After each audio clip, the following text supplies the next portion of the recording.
입니다. 이렇게 제 사연을 보내게 된 이유는 제가 예민한 건지 누군가는 이해를 해줄 수 있는 일인지 저 혼자 고민해서는 해결되지 않을 것 같아서입니다. 저는 지금 임신 6개월 차에 접어들고 있습니다. 저희 시댁은 다른 쪽에 살다가 시흥으로 이사를 온 케이스이고 저는 서울 쪽에 살다가 직장 때문에 시흥에 왔어요.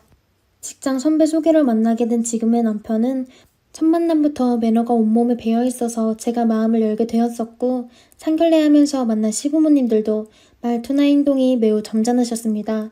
고급 어휘를 구사하며 행동 하나하나가 멋스러운 어른 같다는 느낌이 드는 분들이었어요. 저희 부모님에게 깍듯하게 예절 지키시고 본인을 낮추시며 저를 높여주시는 모습에 저희 부모님도 너무 고마운 마음으로 서로 의견 다툼 없이 결혼까지 끝마쳤죠. 결혼 후에도 흔히 말하는 시월드라던가 남편 중심으로 돌아가는 일도 없었고요. 오히려 며느리인 저한테 어찌나 살갑게 해주시는지 애교 없는 제가 원망스러울 정도였죠. 그렇게 소중한 하루하루를 보내고 있던 어느 날 제가 산부인과 검진을 가야 하는데 남편 차가 갑자기 고장이 나는 바람에 같이 오랜만에 대중교통 이용해보자 해서 낮 시간대라 한산하기도 하고 그래서 산부인과까지 나갔다가 지하철을 타고 돌아오던 중이었어요. 임산부 배려석에 저는 앉아있고 남편은 제 앞쪽에 서 있었는데 행색이 이상한 노숙자 같은 할아버지가 타셨는데 한쪽 다리를 불편하게 절며 걷고 있었고 그분이 타자마자 술 냄새가 코를 찔러 저도 모르게 인상을 찌푸리고 말았는데 그 할아버지가 갑자기 제 쪽으로 성큼성큼 다가오더니만 남편을 똑바로 쳐다보면서 외마디 비명처럼 가시는 거예요. 저도 너무 놀랐지만 몸이 무거워서 행동이 빠릿하게 안 되는데 남편도 갑자기 얼어붙은 사람처럼 꼼짝 못하고 서 있더라고요. 아저씨는 말을 제대로 하지 못하시는 분인지 술이 취해서는 계속 알아들을 수 없는 이런 소리만 질러대시다가 갑자기 휙 돌아서 제 얼굴을 빤히 보시더니 가시면서 이상한 소리를 내더라고요. 자리를 비켜달라고 하는 건가 하기엔 노약자석도 충분히 비어있어서 나에게 묻지마 폭력이라도 일어나는 건가 싶어서 저는 좀 무서운데 마침 지하철역에 도착했고 남편이 번뜩 정신을 차리더니 제 손을 끌고 부랴부랴 내리더라고요. 그 할아버지도 왠지 저를 쫓아내리려고 하는 듯 했지만 걸음걸이가 굼떠서 문이 이내 닫혔고 닫힌 문 창문으로 저희를 계속 보면서 창문을 탕탕 내리치더라고요. 간만에 대중교통도 타고 데이트하는 기분이었는데 무섭고 놀라서 주저앉아버렸고 남편이 달래줘서 택시 타고 집으로 돌아왔어요. 조금 쉬다가 그날 시댁 식구들이랑 저녁 약속이 있어서 나가봐야 했는데 너무 피곤하고 가고 싶지 않더라고요. 그래도 약속이니 가야 하지 하고 나갔는데 자리가 길어져서 결국 밤이 늦었고 시댁에서 하루 자고 가게 되었어요. 피곤해서 먼저 잠들었었는데 꿈에 그 할아버지가 또 쫓아와서 식은땀 흘리면서 눈을 떴는데 옆에 있던 남편이 없더라고요. 물이라도 마시러 나간 건가 싶어서 일어난 김에 저도 물 한 모금 하려고 나가려는데 주방엔 불이 켜져 있고 남편이 시어머니랑 속닥속닥 대화를 하고 있더라고요. 그럴 땐 왠지 사람이 본능적으로 엿듣지 말아야지 하면서도 엿듣게 되는 것 같아요. 저도 모르게 나가려던 발걸음을 멈추고 문가에서 엿듣게 되었어요. 엿듣게 되는 것들은 거의 항상 높은 확률로 열지 말아야 할 판도라의 상자를 열게 되는 것 같고요. 제가 들은 이야기로는 지하철에서 만난 그 행색 이상한 할아버지는 노숙자가 아니라 제 남편의 친부라는 거였어요. 너무 놀라 제 입을 꽉 틀어막고 숨죽이게 되더라고요. 남편이 아까 지하철에서 아빠 봤어 하자 어머님이 뭐? 어디서 뭐하고 있어? 아빠도 만나고 갑자기 왜 지하철을 탔어? 오늘 차에 갑자기 고장나서 술이 막혔어. 설마 만날 줄 알았나? 그 사이에 상태가 더 안 좋아졌는지 말도 제대로 못하더라고. 그리고 어디 병원에 있는 거 아니었어? 뭔 전철길을 돌아다니고 있어. 내가 더 놀랐었다고. 병원에서 탈출인지 퇴원인지 했다고 연락이 왔었다. 어차피 우리 여기 이사한 것도 모를 거고 애 출산 앞두고 신경 쓸까봐 굳이 말 안 했어. 어디 여기서 봤어? 집 앞 정류장 아니고 그전엔 내려서 모를 거야. 앞으로 지하철 버스 타면 안 되겠어. 얼굴 엄청 빤히 보고 막 소리 지르더라고. 여기까지 듣고 제 사고회로가 복잡해져 갈 때 이게 무슨 내용인지 그러면 지금 시아버지는 재혼하신 분이라는 건가 이게 뭔 일이지 싶을 때 제 전화벨이 울렸고 저는 그 핑계로 방에 불을 켜고 마침 그때 일어난 척하며 부시시한 얼굴로 일어난 척했어요. 남편이 제 벨이 울린 걸 듣고는 갑자기 조용해지더니 이내 방으로 돌아오더라고요. 깼어? 라고 물어보는데 이 물음이 평소 같았으면 자다 일어나서 잠 설치지 않았느냐고 걱정하는 다정함으로 느껴질 텐데 그때는 혹시 일어나서 다 듣고 있었어? 처럼 들리더라고요. 아니, 친구가 이 시간에 전화를 했네. 이 친구 원래 술 먹고 자주 새벽에 전화하는데 안 받지 뭐. 자기는 안 자고 뭐해? 어머님도 나와 계시네. 목말라서 나왔다가 우리 애기 낳으면 뭐 필요한지 이런저런 이야기하느라 좀 나와 있었어. 라고 말하는데 어쩜 이렇게 안색 하나 변하지 않고 거짓말을 술술 하는지 갑자기 무서워지더라고요. 알았어. 이따 아침에 일찍 나가야 한다며. 얼른 자자. 알았어. 어머니, 저 일단 잘게요. 전화로 이야기해요. 그래, 잘 자거라. 문을 닫고 불을 끄고 다시 누웠는데 미친 듯이 쿵쿵대는 심장에 혼자 이상하게 생각하는 게 아닌가 싶어서 다음날 집으로 돌아와 남편에게 단도직입적으로 물어보기로 했습니다. 자기야, 나 어제 사실 어머님이랑 대화 들었어. 어제 들었던 일 내가 모르는 사연이 있을 거고 지나간 일이라 굳이 말하지 않을 수 있지만 이제 우리 가족이고 내가 들으려고 한 건 아닌데 그래도 이제 가족이니까 숨기는 거 없이 해줘. 말을 하고 남편의 얼굴을 보는데 제가 이때까지 보던 선한 사람의 얼굴이 아니라 사색이 된 눈빛은 너무 무섭더라고요. 무서워하는 걸 들키지 않으려고 말을 이어갔어요. 일단 자기 어머님도 너무 좋아하고 내색하지 말라고 하면 절대 아무 말도 안 할 수 있어. 그래도 자기는 내 남편이니까 나한테는 솔직하게 털어놔주면 안 될까? 그리고 긴 침묵의 시간이 지속되다가 입을 뗀 남편은 그래, 어차피 들었다면 더 이상 숨기면 안 되겠지 라며 그간의 사정을 이야기해주더라고요. 들은 대로 지금 시아버지는 재혼하신 분이 맞고 지하철에 그 남자가 친부이다. 가정폭력이 너무 심했고 어린 시절 엄마가 도망치듯이 나 데리고 나왔고 혼자 일하고 살다가 지금 아버지를 만나게 되었고 그 뒤로 일이 잘 풀려 나도 안정적으로 되었다.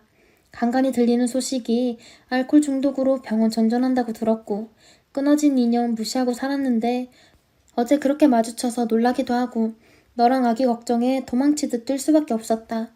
나는 지금 아버지를 친부 이상으로 생각하고 있고 이런 치부를 너에게 말하고 싶지 않아서 이렇게 되어버렸다라고요. 그렇게 그 일은 해프닝으로 일단락되었고 저도 그간 말 못하고 얼마나 답답했어. 고생 많았다. 하고 남편을 토닥거려줬습니다. 그렇게 일이 잊혀져 가는 듯 했지만 얼마 전 갑자기 친구들의 모임이 생겨서 참석하고 돌아오는 길에 저는 또 지하철에서 그 할아버지를 마주치게 되었습니다.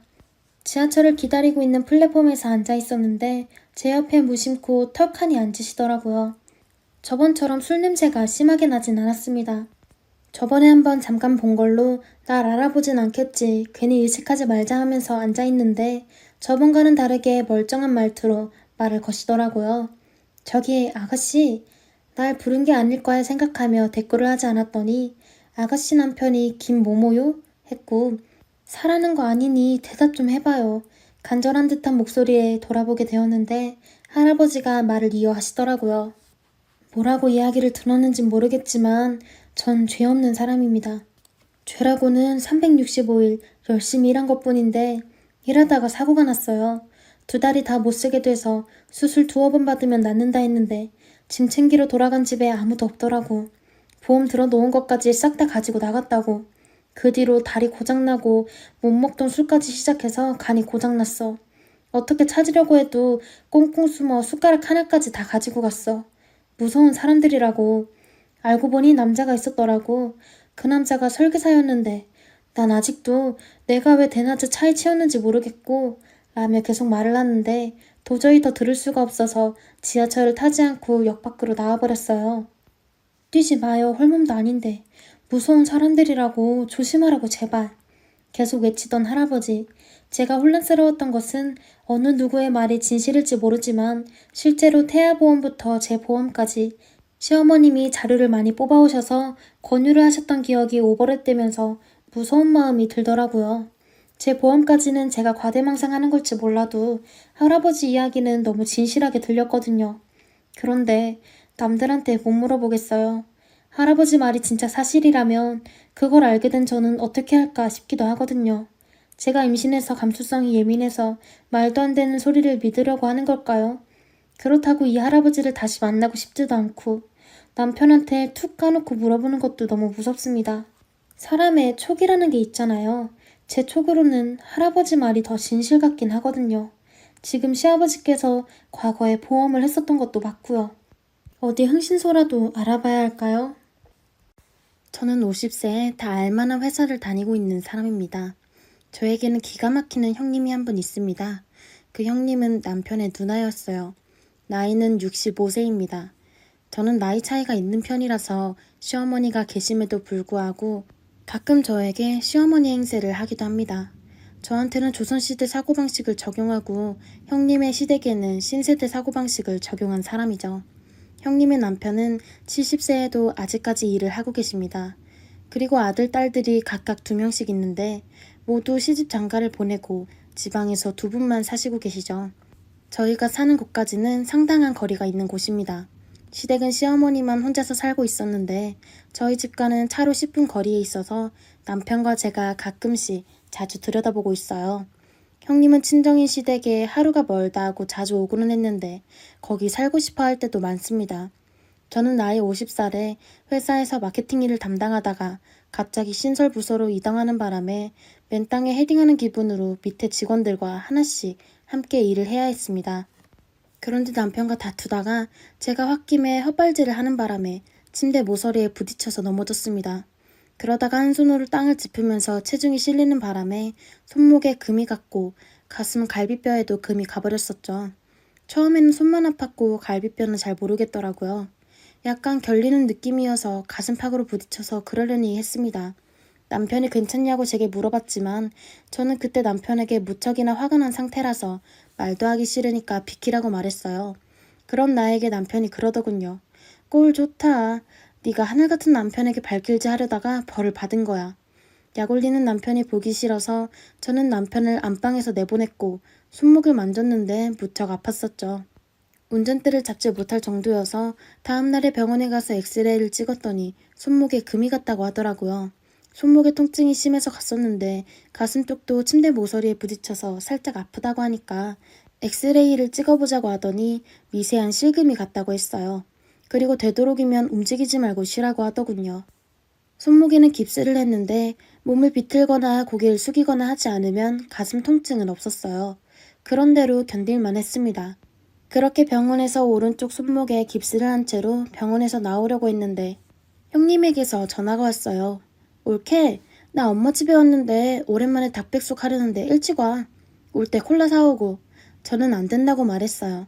고등학생인 아들이 기숙사에 들어간 상태라서 집에는 남편과 둘뿐이고 지금은 병원이고 거기에 손목에 금이 가서 회사 출근도 못하고 집에서 며칠 쉬어야겠다고 하면서 회사 일이 바쁜데 걱정이라고까지 했었어요. 그랬더니 형님이 그러더라고요. 아니 뭘 금 간 거 가지고 집에서 며칠씩이나 쉬어. 회사가 바쁘면 가봐야지. 퇴직할 나이도 가까웠는데 그러다가 실직당하면 어쩌려고 그래. 갈비뼈나 손목에 금이 갔다고 회사에 출근하지 않으면 누가 예쁘게 보겠어? 얼척이 없더군요. 마치 제 회사 사정을 다 아는 것처럼 말하더군요. 형님, 무슨 말을 그렇게 하세요? 제가 쉬던지 말던지 신경 쓰지 마요. 어디서 함부로 나한테 말듣고야. 어리광도 분수껏 해야지. 올케는 가만 보면 너무 엄살이 심하더라. 금 간 거 정도로 어떻게 되지 않아. 형님이 친정에 왔다는데 오지 않고 병원이 어쨌다고 하는 꼴이 퍽 싫었던 거죠. 그래서 제가 그랬어요. 엄살 아니에요. 형님이나 엄살 피우지 말지 그래요. 맨날 아프다고 죽는 소리는 누가 하는데 말을 그렇게 해요. 내가 이 나이에 어리광이라니요. 말 좀 골라가면서 하시죠. 형님은 그렇게 한 번씩 말하는 폼이 모양없어 보이고는 했습니다. 이럴 때는 한마디 맞받아주고 상대를 해주지 않는 게 상책이었죠. 그 후에 형님이 얼마 전에 욕실 앞에서 넘어져서 척추골절을 당했다면서 시어머니가 급히 연락을 해오셨어요. 남편은 회사에서 일을 해야 하니까 저보고 함께 형님 댁에 내려가자는 말씀을 하셨죠. 저는 당연히 못 간다고 말했습니다. 회사를 비울 수 없다고 했었죠. 시어머니 연세가 87세에 고령이셔서 혼자서 버스를 타고 가시게 할 수는 없었는데 형님 걱정 때문에 가시고 싶은 마음은 충분히 이해를 할 수가 있었어요. 하지만 어떡합니까? 회사에 있는 몸이 어디로 가겠어요. 그랬더니 시어머니께서 노발대발 하시면서 그러셨어요. 너는 어째서 그렇게 인정머리가 하나도 없냐? 지금 그깟 회사가 문제야? 다 때려치우고 나랑 가보자. 어머니 죄송해요. 전 그러시면 은수 아빠한테 가자고 해보세요. 라고 말씀드리고 통화를 끝냈었죠. 제가 회사에서 일하던 중에 전화를 받아서 시어머니와 통화를 길게 하지 못하고 끊었더니 마음이 급한 시어머니가 남편에게 전화를 해서 화를 있는 대로 다 내신 것 같았어요. 한참 후에 남편이 전화를 해서 저에게 그러더라고요. 자기는 내가 바쁜데 어머니가 회사에 있는 나에게 전화를 하시겠어? 지금 당신 일이 중요하냐고. 누나가 119 신고가 급한 상황이라는데 얼른 가봐야지 뭐해. 뭐? 119 응급 상황이라고? 나 그런 말 못 들었는데? 아, 무슨 소리야. 엄마가 지금 난리야. 그래서 제가 말했어요. 아니, 너만이라니? 내가 집에서 노는 여자야? 개벽다귀 같은 소리하고 자빠졌네. 바쁘니까 끊어. 그랬더니 어쩔 수가 없었는지 일찍 조퇴를 하고 시어머니를 모시고 형님이 입원해 있다는 병원으로 내려갔습니다. 그리고 그날 저녁에 집에 갔는데 남편에게 전화가 왔어요. 형님은 어떠셔?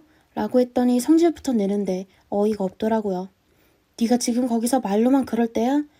우리 누나는 척추 골절에다가 심장병에다가 앞도 안 보이고 위급하니까 빨리 내려와. 사실 남편의 그 말에 깜짝 놀라서 다음날 연차를 쓰고 형님이 입원한 병원으로 갔습니다. 그런데 면회 불가라고 하더라고요. 코로나 때문에 몇 시간이 정해져 있다고 했어요. 남편에게 전화를 했더니 남편은 회사 일 때문에 벌써 올라갔더라고요. 그러면서 저에게 시어머니를 형님 댁으로 모셔다 드리라고 했습니다. 형님 댁으로 가서 시어머니를 잘 챙겨 드리라고 했어요. 저는 형님 어떻게 하고 있나 물어보려고 했는데 일방적으로 자기 할 말만 하고 끊어버리더라고요. 일단 저는 간호사를 통해서 형님 보호자라고 말하면서 담당 의사를 만났습니다. 그런데 참 어이가 없었어요. 골절은 무슨 골절. 뭐 크게 말하면 금이 간 것도 골절이라고 할 수가 있겠지만 살짝 실금만 갔다고 했습니다. 의사도 처음에는 발견하지 못했었다고 했어요. 형님이 하도 아프다고 죽는 소리를 하니까 다시 엑스레이를 찍어보고 확대를 해서 보니까 실금이 보이더랍니다. 일단 나이도 있어서 허리 보호대를 착용하고 움직이지 말라고 했다더군요. 그리고 골다공증 검사도 받았는데 이상이 없었다네요. 그리고 심장병은 무슨 심장병, 담당 의사가 웃더라고요. 그렇게 걱정할 것은 아니니까 걱정 말라고 했습니다. 물론 나이가 많아서 가족들이 걱정하시겠지만 바로 퇴원해도 아무 이상 없다고 했어요. 가슴 쪽이 아프다고 해서 심장 초음파 검사해봤었는데 경미한 증상만 있었다고 했습니다. 그건 60대 이상의 여성에게서 흔히 있는 증세로 실생활에 지장을 줄 정도가 아니라고 했어요. 담당 의사는 아직까지 뚜렷한 이상 증상이 보이지 않으니까 너무 걱정하지 말라고 했어요. 일단 전체적인 검사를 다 해달라고 환자 본인이 요청한 만큼 그 검사를 받으면서 경과를 지켜본 다음에 퇴원할 거라고 했습니다. 그 말을 들으니 어이가 없었어요. 바로 퇴원해도 된다는 의사의 말과 척추 골절을 심장병이라고 하는 남편의 말. 어쩜 이 일이 도 상반되는지 정말 느꼈습니다. 그래도 뭐 일단 왔으니까 몇 시간을 조금 더 기다렸다가 형님을 보고 가려고 기다렸어요. 그리고 시어머니께 여쭤봤습니다. 어머니, 형님 많이 다치신 거예요? 아이고 말도 말아라. 오죽하면 119에 실려서 병원에 왔겠니. 척추가 부러졌으니 이제 어떡하냐. 꼼짝없이 벽에 붙어서 살아야 한다더라. 네가 힘들어서 어쩌냐. 당분간 네가 순자 옆에서 간호도 해주고 밥도 차려주고 해라. 알았지? 그제서야 저를 불러내신 본심을 말씀하시더라고요. 그래서 제가 그랬죠. 어머님, 제가 형님 꼬봉이에요. 사람 시켜서 오든지 말든지 하세요. 시어머니의 그 말에 형님이고 뭐고 그냥 올라왔습니다. 남편이 난리더라고요. 그래서 제가 그랬어요. 마누라 회사 일까지 다 팽개치고 내려가서 네 누나 뒤치적거리를 하고 네 누나 밥상 차려주고 네 엄마 시중 들라고 사기쳤지? 그랬더니 난리였어요. 사기는 무슨 사기냐며 누나가 자기 입으로 척추 골절됐다. 심장병에 꼼짝 않고 병실에 누워있어야 한다며 걱정했었다고 했습니다. 그래서 저보고 내려오라고 한 거라고 아주 아무렇지도 않게 말하더라고요. 그래서 담당 의사가 한 말을 해주자 믿지 않았습니다. 제가 거짓말을 한다고 하면서 시댁 식구들을 그렇게 나쁜 사람으로 몰면 좋냐면서 저에게 인성이 아주 못돼 처먹었다는 막말을 퍼부었어요. 그래서 제가 그랬습니다. 내가 갈비뼈랑 손목에 금이 갔을 때는 형님이 금이 간 게 뭐 대수냐면서 회사에 출근하라고 하더라. 그런데 척추에 잘 보이지도 않는다던 실금이 간 걸로 죽을 것처럼 사기쳐서 일하고 있는 사람한테 3시간이나 차를 몰고 오게 하니? 그리고 저는 남편에게 그랬습니다.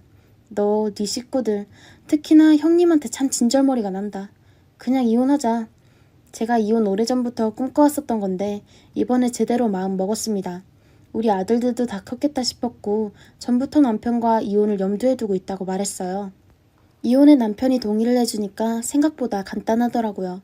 이미 오래전부터 각자 자기 통장을 관리를 했었고 공동재산은 반으로 딱 갈라서 가져가기로 했으니까요. 아들들 학자금은 회사에서 나오는 거니까 신경 쓸 것도 없었어요. 그렇게 한 달이 지났을 때 시어머니가 병원에 입원하셨다는 소식을 아들을 통해서 들었습니다. 병간호를 맡아서 할 것을 두려워했던 형님이 척추가 안 좋아서 심장이 안 좋아서 눈앞이 안 보여서라는 핑계로 자기 엄마이면서도 병간호를 안 하는 바람에 남편과 심하게 다퉜다고 하더군요. 누나, 내가 모를 줄 알았어? 골절이니 심장병이니 다 거짓말이잖아. 하는 수 없이 형님이 시어머니를 맡아서 병간호를 한다고 들었어요. 할 사람이 없었으니 도리가 없었던 거죠.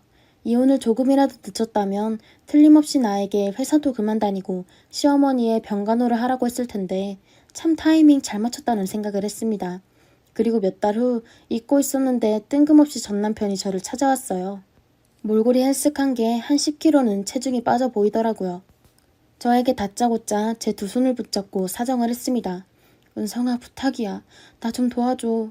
이미 이혼한 전 부인한테 찾아와서 도와달라고 하다니 어이상실이었어요. 시어머니가 병세에 차도가 없으시더니 급기야는 치매 증세까지 있어서 한시도 붙어있을 수가 없다고 했어요. 형님이 간병인을 따로 두면서도 보살펴 왔었지만 간병도 못하겠다고 도망쳤다고 해요. 거기에다가 형님이 갑상선 저하 증세로 급작스럽게 살 30kg 가까이 찌면서 계단에서 넘어져서 진짜로 척추 골절이 됐다고 하더라고요. 그래서 같은 병원에 입원해 있는데 혼자서 시어머니 병간호든 뭐든 너무 힘에 부친다면서 도와달라고 염치 없이 왔더라고요. 그래서 제가 그랬어요. 왜? 내가 마음이 여리고 착하니까 또 그렇게 호소하면 내가 넘어갈 것 같았니? 식상해도 너무 식상하다. 한 번 사기친 걸로 끝내야지 똑같은 레퍼토리를 2번 사기를 치려고? 일 없다. 여기 오지 마라. 나 남자친구랑 함께 살고 있어. 또 한 번 찾아오면 내 남자친구가 너 어떻게 할지도 몰라. 나도 보장 못해. 알았어? 꺼져라. 뭐? 남자친구라고? 너 이혼한 지 얼마나 됐다고 벌써 남자친구야. 네가 무슨 상관이니? 별꼴이야. 그때 거실 쪽에서 제 남자친구가 누구냐고 하면서 내다봤습니다. 전 남편인데 말도 안 되는 부탁을 하러 왔네. 그러자 제 남자친구가 그랬습니다. 아, 그래? 그럼 인사 좀 해야지. 라고 하면서 전 남편에게 다가왔어요. 전 남편은 기절초풍하면서 놀라 자빠지려고 했습니다. 전 남편에게 남자친구가 반갑게 손을 내밀면서 그랬어요. 반갑다, 친구야. 나 사실 은성씨 오래전부터 좋아했었다. 마침 네가 이혼해줘서 잘 만나고 있다. 우리는 곧 혼인신고하고 결혼할 거예요. 제 남자친구는 전 남편의 동창이었어요. 제 남편을 만나기 전부터 저를 좋아했었는데 제가 전 남편과 먼저 사귀게 되어버려서 참 많이 아쉬워했다가 부인과 사별한 이후로 제가 이혼했다는 소식을 듣자마자 바로 저를 찾아왔어요. 제 남자친구는 전 남편에게 그랬죠. 내가 네 전 부인과 결혼을 하게 되어서 미안하다만 이젠 찾아오고 그러지 마라. 내 와이프가 이 사람이니까. 그리고 내 결혼식 청첩장 동창들한테 돌릴 거니까 그렇게 하라. 그 뒤로 전 남편은 저에게 찾아오거나 연락하지 않았습니다. 그동안 내 덕도 모르고 고마움도 모르더니 끝까지 염치 없는 전 남편과는 정말로 잘 헤어졌습니다. 안녕하세요. 저에게는 잊을 수 없는 차마 지워지지 않는 상처가 있습니다. 저는 원래 딸이 2명 있었습니다. 애들이 어렸을 때 애들 데리고 친정 간다고 서울역에 간 적이 있었어요. 그때 차표가 잘못되어서 급하게 표 파는 곳으로 가야 했었습니다. 양손 가득 짐이 엄청나고 6살, 9살 애들이 옆에서 칭얼대니 머리가 핑 돌더라고요. 까딱하면 차표도 날아가고 차도 못 타게 된 상황이라 서울역 안에 있는 초록 의자에 짐을 두고 애들한테 절대로 어디 가지 말고 짐 옆에 꼭 붙어 있으라고 했습니다. 지금은 서울역이 많이 좋아졌지만 그 당시만 해도 별의별 사람들이 다 모여있는 곳이 서울역이었고 동냥하는 사람들이 아이들 붙잡아 간다는 별의별 소문도 있었고 무서운 곳이었죠. 그랬으면 안 되는데 애들끼리 뒀으면 안 되는데 저도 그때 차표에 정신이 팔려 첫째한테 짐 지키고 동생 돌보라고 한 뒤 표를 바꾸기 위해 매표소로 갔지요. 한참을 줄 선 후 차표를 바꿀 수 있었고 다시 아이들이 있는 그 초록색 의자로 갔습니다. 그런데 사람들이 북적북적한 초록색 의자 위에 있는 분홍색 보자기만 보이고 애들이 안 보이는 겁니다. 애들이 없어진 거였습니다. 눈앞이 하얘지고 피가 거꾸로 돌더라고요. 옆에 있는 사람들한테 분홍색 머리띠한 키 큰 여자애랑 노란 실핀 꽂고 있는 흰색 스타킹 신은 키 작은 여자애 못 봤냐고 물어봤지요. 사람들은 모른다고 하며 제 말을 듣는 둥 마는 둥 했고 저는 거의 패닉이 된 상태로 관리사무소 같은 곳을 찾아가 방송을 해달라고 빨리 좀 애들 찾아야 할 것 같다고 말했죠. 거기 직원분들이 저희 딸들에 관한 인상착의를 방송해 주시고 저는 서울역 온 사방을 애들 이름을 부르며 뛰어다녔습니다. 목이 터져라 애들 이름을 부르고 있는 중 뒤통수에 누가 아줌마! 아줌마! 라고 크게 부르는 겁니다. 저는 정신이 팔려서 저를 부르는지도 모르고 계속 애들 이름을 부르며 앞으로 향했죠. 그러자 뒤통수에서 애 찾는 거 아니요? 여기 애가 울고 있는데? 아줌마! 아줌마! 라고 소리치더라고요. 저는 그때 그 남자의 목소리가 귀에 확 들어오면서 뒤로 돌아봤습니다. 사람이 너무 많아 애가 보이지 않았지만 이쪽이요 라고 소리치는 목소리 쪽으로 달려갔죠. 노숙하는 사람들이 몰려있는 쪽에 애가 펑펑 울고 있더라고요. 한 노숙자가 울면서 지나가고 있는 첫째를 붙잡아 엄마 어디 있냐고 왜 여기서 울고 있냐고 물었던 것이었고요. 마침 방송에서 애를 찾는다는 소리가 들렸고 노숙자가 애를 붙잡고 영무실로 가려다가 제가 애들 이름을 부르며 찾고 있자 저를 부른 거였습니다. 저는 첫째를 보자마자 펑펑 울며 저도 모르게 엉덩이를 때렸습니다. 왜 엄마 말을 안 들어? 미연아, 엄마가 절대로 어디 가지 말고 짐 지키고 있으라고 했잖아. 내가 이럴까봐 얼마나 마음을 졸였는데. 예슬이는 어디 있고 너 혼자 있어. 예슬이는 어디 있는데. 라고 말했죠. 그러자 미연이는 꺽꺽 울며 누가 나 때렸다고 뭐라고 하는 겁니다. 최미연, 너 지금 그게 무슨 말이야? 동생이 없어졌는데 누가 때리는 게 뭐가 중요해? 그거는 동생 찾고 나서 말하고 예슬이 어디 갔냐고 물었었잖아 엄마가. 라고 말하자 미연이는 그제서야 울며 상황을 말하더라고요. 나이가 어린 예슬이는 제가 계속 안 오자 기다리는 게 지쳤는지 자꾸 다른 쪽으로 가려고 했답니다. 미연이는 첫째로서 엄마 말을 들어야 했기에 예슬이 손목을 세게 잡으며 안 된다고 최예슬, 너 엄마가 하면 못 들었어? 기다리랬잖아. 나도 힘들어. 라는 식으로 말했대요. 미연이도 어린 나이인데 지 동생 돌보는 게 얼마나 힘들겠어요. 그 덥고 사람 많고 답답한 곳에서 30분을 넘게 기다리느라 짜증이 날 대로 짜증이 난 미연이는 예슬이에게 화를 냈나 봅니다. 예슬이는 미연이 손을 확 뿌리치고 엄마 찾으러 갈 거야 라고 했고 화가 난 미연이도 자기도 엄마 찾으러 갈 거라고 하면서 그렇게 둘은 그 많은 사람들 사이에서 길을 잃었고 서로를 잃어버린 게 된 것이었죠. 저는 첫째를 영무실로 데려가 맡기고 직원들에게 이 사실을 말하고 정신없이 다시 둘째를 찾으러 다녔습니다. 정말 옷이 흠뻑 젖어 땀이 뚝뚝뚝 흘러내릴 때까지 목소리가 쉬어서 안 나올 때까지 서울역 온 사방을 뒤집고 다녔죠. 경찰에 신고를 해서 경찰도 온 상태였고요. 이 사실을 전해들은 남편도 바로 달려와 서울역과 그 근처를 쥐잡듯이 찾았지만 낮이 밤이 될 때까지 둘째는 보이지 않았습니다. 새벽이 되고 사람들이 다 빠져나간 후 집이 없는 사람들만 남아있는 그 시간에도 둘째는 보이지 않았고 저희 부부를 불쌍한 표정으로 지켜보고 있는 사람들만이 있었습니다. 경찰에서 순찰대를 배치해 그 일대 쭉방촌과 애가 있을 만한 곳을 샅샅이 뒤졌습니다. 그래도 아이는 보이지 않았어요. 아이를 찾기 위해 남편과 저는 직장도 그만두고 지방으로 사방팔방 돌아다녔습니다. 한번 지방에 가면 일주일 넘게 있었으니 수입은 없고 지출만 계속 늘어나는 상황이었죠. 둘째 찾는다고 첫째도 보살펴주지 못하고 집이 풍비박산이 났습니다. 있던 집도 날아가고 정말 진짜 단칸방을 얻어서 생활했습니다. 그 이후 수십 년을 눈물로 살았습니다. 전단지 몇만 부를 제 손이 닳도록 돌리고 사람 구할 돈도 없었기에 그걸 혼자서 다 했죠. 이렇게 살면 안 되겠다. 둘째만 신경 쓰느라 첫째를 보살피지 못했고 점점 어두워져가는 첫째를 위해서 저희는 결심했습니다. 가슴에 묻고 첫째를 보살피자라고요. 그렇게 저희 부부는 정말 울음을 가슴으로 삼키며 직장을 다시 다녔고 그렇게 첫째를 키웠습니다. 첫째는 저에게 엄마, 나 때문에 예슬이 없어진 거야? 나 때문이지. 내가 그때 화 안 내고 짜증 안 냈으면 예슬이 내 옆에 있었잖아. 라고 하는 겁니다. 아이가 본인 때문에 동생을 잃어버린 줄 알고 극심하게 불안해했지요. 학교도 적응을 잘 못했고 너무 힘들어했습니다.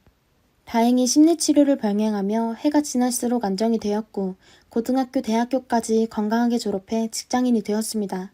첫째는 특이하게도 어렸을 때부터 일본이라는 나라에 관심이 많아 일본에서 취업을 했네요. 일본에 가서 일을 한 지 벌써 9년이 되었습니다. 저희 부부는 뻥 뚫린 마음을 달래기 위해 그리고 자꾸 둘째 생각 때문에 나쁜 생각을 하게 되는 저를 위해서 시간만 나면 봉사를 했습니다. 고아원에 가서 아이들을 돌보고 갓 태어나 버려진 애들을 도우며 그래 우리 예슬이도 어쩌면 더 좋은 집에서 살고 있을 수도 있잖아. 이런 식으로 생각하면서 마음을 달랬어요. 사실 달래는 것보단 그냥 삭히고 덮어놓은 거란 표현이 맞네요. 이렇게 봉사를 하던 중 봉사팀장님과 함께 새로운 고아원을 가서 봉사를 하게 된 일이 있었습니다. 땀을 뻘뻘 흘려 몸이 너무 끈적해져서 봉사 후에 목욕탕에 갔어요. 저는 평소에 목욕탕을 자주 갑니다. 자주 가는 이유 중 하나는 사실 예슬이 때문이에요. 예슬이 왼쪽 등 아래에 가로로 큰 점이 있고 오른쪽 날개뼈에 태어날 때부터 있었던 손바닥만한 붉은 점이 있습니다. 혹시 모르니까 하는 마음에 초반에는 전국 모든 땅을 다 돌아다닐 정도였지만 마음을 비운 지금은 가고 싶을 때만 가는 그런 정도가 되었죠. 그렇게 그 새로운 봉사를 끝마치고 목욕탕에 가서 등을 지지고 때까지 전부 밀고 난 후 밖에 나와 선풍기로 몸을 말리고 있는데 어눌한 한국말을 하는 여성 한 명이 목욕탕 안으로 들어가는 겁니다. 그런데 그 여자 등에 우리 예슬이 몸에 있었던 똑같은 위치에 검은 점과 붉은 점이 있었습니다. 깜짝 놀라서 저는 아가씨 잠깐만요 라고 소리쳤는데 그 아가씨는 눈이 휘둥그레져서 쳐다보더라고요. 다른 사람들도 전부 저를 쳐다봤고요. 저는 아랑곳하지 않고 혹시 내가 사정이 있어서 그런데 혹시 부모님 성함이 뭡니까? 아니 다름이 아니라 잃어버린 우리 둘째 몸에 있던 점이 그쪽 몸에 똑같이 있어서 그래요. 실례했다면 죄송합니다. 라고 했죠. 그 여자는 깜짝 놀라며 처음에는 영어로 말하더라고요. 제가 알아듣지 못하자 어눌한 한국말로 다시 저에게 말하는 겁니다. 맞다고 본인 입양하라고 부모님은 미국인이고 본인은 2년 전에 한국 지사로 발령받아 한국에 와서 근무하고 있다고 한국말 배운 지 얼마 안 되어서 잘 못한다고 그냥 나는 한국에서 입양됐다는 것만 알고 있고 처음에 한국에 왔을 때 내가 입양된 곳을 찾아가 부모님 정보를 찾으려고 했지만 내가 할 수 있는 게 없었고 나도 한국에 일 때문에 온 것이기 때문에 그냥 자세히 알아보지 못했다고 이런 식으로 말하더라고요. 저는 그 아가씨가 입양하라고 말한 순간 예슬이가 맞구나. 찾았다. 내 새끼 찾았다. 라고 하며 그냥 꽉 껴안으며 울었습니다. 이마가 불룩 튀어나오고 코가 오똑한 게 지아빠랑 똑 닮았고 어렸을 때 예슬이 얼굴이 있었기 때문입니다. 예슬이는 당황하며 뒷걸음을 쳤지만 저는 예슬이 엄마야 엄마 라고 말했죠. 예슬이는 영문도 모르고 한 아줌마가 와서 갑자기 본인 딸이라고 하니 어이가 없었겠지요. 저는 감정을 추스릴 수가 없었고 그 아가씨와 목욕탕에 나와 길게 이야기를 했습니다. 핸드폰에 있던 예슬이 어렸을 적 사진들과 첫째를 보여주었습니다. 그 아가씨도 놀라더라고요. 본인이랑 닮았다면서요. 저희는 유전자 검사를 받기로 했습니다. 다시 만나 가까운 경찰서를 방문해 채취하는 키트로 구강세포를 채취했고 검사 결과 저희는 친자 확인이 일치되었다고 나왔습니다. 그걸 본 순간 그냥 온몸에 힘이 풀리며 남편과 함께 펑펑 울었네요. 이 사실을 알게 된 첫째 딸도 일본에서 바로 한국으로 오는 비행기 티켓을 끊었고 진실을 알게 된 예슬이는 저에게 전화가 와 한참을 말 못하며 울었습니다. 알고 보니 그때 해외 입양을 보내면 시설에서 일정 부분 돈을 받았고 그 때문에 우리 예슬이가 해외로 입양된 거였습니다. 부모가 뻔히 있는 애를 해외로 입양 보냈다고 하네요. 우리 예슬이한테 너무 미안했습니다. 예슬이는 충격 때문인지 어렸을 때 기억을 아예 못하고 있더라고요. 왜 나만 미국인 부모와 다르게 피부색이 다르고 학교에서 차별받아야지? 내 원래 부모님은 누구지? 날 버린 건가 라는 생각 때문에 사춘기 시절을 한참 힘들게 보냈답니다. 등에 있던 빨간 점과 큰 점을 빼려고 시도도 했지만 빨간 점은 빼는 게 불가능하고 설령 수술을 하더라도 불주사 맞은 것처럼 흉터가 생긴다길래 안 했고 검은 점은 사이즈가 너무 커서 빼는데 수백만 원이 든다고 해서 빼는 걸 미뤘다고 합니다. 그게 컴플렉스였고 누구한테도 보여주기 싫었는데 이걸로 저희가 딸을 찾게 될 줄은 정말 꿈에도 몰랐네요. 이 기적 같은 일을 어찌 알았는지 모 방송사에서 저희 이야기를 취재한다고 했어요. 큰 매스컴에서 이야기가 다뤄지는 것을 평범한 직장인인 예슬이는 부담스러워하고 저도 부담되었기에 거절했습니다. 그러다 정말 기적 같은 이 이야기를 저희만 알고 있기에는 아까워 이렇게 제가 자주 보는 채널에 제보하게 되었네요. 첫째가 한국으로 도착하자마자 예슬이를 찾았고 둘은 정말 펑펑 울었습니다. 첫째는 너무 눈물을 많이 흘려 어지러워서 걷지도 못할 정도였고 예슬이도 감격스러웠는지 눈물만 계속 흘렸네요. 정말 그 당시 잃어버린 많은 아이들이 제대로 수사도 안 된 채 해외로 이방됐대요. 그런데 애타게 찾고 있는 부모님들이 많습니다. 혹시라도 이 사연을 보고 계신 해외 입양아 분들과 그 부모님들은 경찰에 가서 DNA를 등록하세요. 해외 계신 분들도 등록할 수 있는 절차가 따로 있다고 합니다. 등록하는 분들이 점점 많아진다면 저희처럼 기적 같은 일이 일어날 수 있겠죠. 저는 딸을 찾았지만 아직도 아이를 찾고 있을 부모님들을 위해 봉사활동은 멈추지 않을 계획입니다. 모두 너무너무 감사합니다. 정말 너무 감사합니다. 앞으로 감사하며 최선을 다해 살겠습니다. 이 기적 같은 이야기를 들어주신 여러분들, 가정에 축복만이 있길 기원하겠습니다.